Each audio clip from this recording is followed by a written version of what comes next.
এই দেখো আমার কাকা আমাদের কাকা এখানে বন্যা হয়েছে এখানে সমুদ্রের মাছ চলে এসেছে, আমার কাকা জাল ফেলেছে তাই এটা পেয়েছে। এই দেখুন বন্ধুরা মাছটা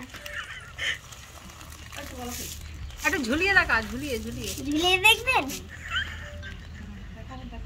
দেখুন বন্ধুরা এই মুখটা, মুখটা দেখো কেমন।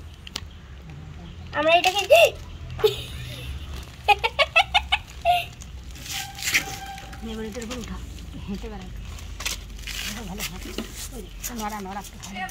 কে দেখেছো এই মাছ? এই দেখুন বন্ধুরা ঝুলানোটাই বেশি ভালো লাগছে। আমি ভিডিওটা প্রথম থেকে শুনবো, আমাকে দেখাবো। আর একবার ঝুলিয়ে দেখাচ্ছি মাছটা। তোর মায়ের ভিডিওটা শেষ হোক, তোর আমাকে দেখাবো। মুখটা দেখ। দেখুন বন্ধুরা কি সুন্দর মুখটা, চোখটা দেখুন কি সুন্দর তাকিয়ে রয়েছে। এবার আমার দিকে